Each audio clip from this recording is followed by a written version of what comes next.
Decir, siempre decir. El deseo inconsciente se expresa en el hablar, y cuando por estar dormido no puede hablar, se expresan los sueños, que son su relato, es decir, un hablar. El psicoanálisis está recorrido por una tensión renovada, animada por la contradicción entre una clínica de los efectos de verdad, una clínica que retoma los casos uno a uno, que se impone partir de cero cada vez, y al mismo tiempo una clínica que tiene las exigencias de la formalización para poder ser transmitida. Cuando tenemos un caso, cuando alguien nos demanda que ocupemos para él el lugar de la escucha analítica, lo primero que debemos hacer es no colocarlo en un casillero. Debemos escuchar con total independencia de todos los conocimientos adquiridos por nosotros en la vida y en nuestra propia formación.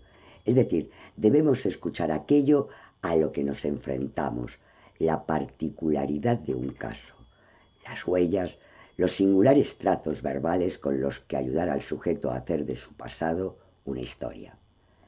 Lo consciente de la conciencia es, en lengua alemana, el goce de un saber. Lo que aporta el psicoanálisis es que no hay necesidad de saber que se sabe para gozar de un saber. Si aquello de lo que hablamos es verdadero, si efectivamente se cristaliza en una etapa precoz para el niño lo que cabe llamar los síntomas, si la época de la infancia es decisiva en ello, ¿cómo no relacionar este hecho con el modo en que analizamos los sueños y los actos fallidos?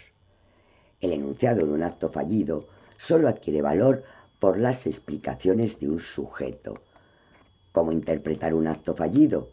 Andaríamos a tientas en la oscuridad más total si el sujeto no dijese al respecto una o dos cositas, las cuales nos permitirán decirle: finalmente, cuando usted sacó su llave del bolsillo para abrir mi puerta, la de su analista, eso tiene un sentido.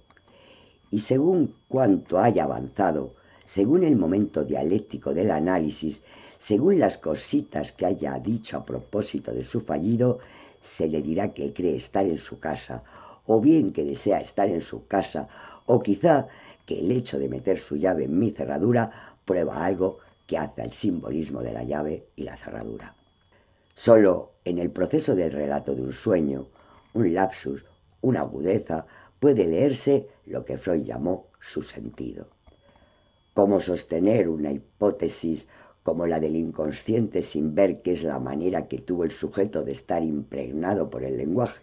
Sabemos muy bien, en el análisis, la importancia que tuvo para un sujeto aquello que en ese entonces no era absolutamente nada, como la manera en que fue deseado.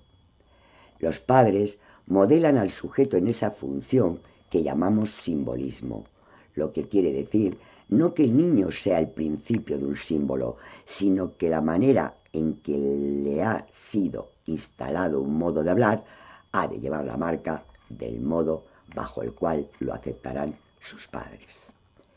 Esto presenta todo tipo de variaciones y aventuras, incluso un niño no deseado, en función de algo que surge de sus primeros bullicios, puede ser más tarde mejor acogido. Lo que no impide que algo conserve la marca del hecho de que el deseo sobre él no existía antes de tal fecha. ¿Cómo hasta Freud pudo desconocerse hasta tal punto que esa gente que llamamos hombres y mujeres vive en el parloteo? Es curioso que gente que cree que piensa no se percate que piensa con palabras. El hombre piensa con ayuda de las palabras y hasta podríamos decir que más allá de su voluntad es pensado por las palabras. Y ese es en el encuentro entre esas palabras y su cuerpo donde algo se esboza. Allí se ubica el sentido. El síntoma de la clínica analítica no es el síntoma de la clínica psiquiátrica. El síntoma analítico es un síntoma hablado por el paciente. Más aún, es un síntoma hablante. Se vuelve hablante a partir del momento en que es descongelado por el análisis. El síntoma analítico es ese cubito de hielo descongelado en la experiencia analítica por el hecho de encontrar el destinatario que le conviene. La primera definición del síntoma analítico es la que lo confunde con un mensaje interrumpido que no encuentra destinatario, interlocutor. Símbolo de un conflicto difunto más allá de su función en un conflicto presente no menos simbólico. Se nos enseña a seguir en el texto de las asociaciones libres las ramificaciones en transferencia para resolver el síntoma en un análisis de lenguaje, por ser el mismo lenguaje cuya palabra debe ser liberada.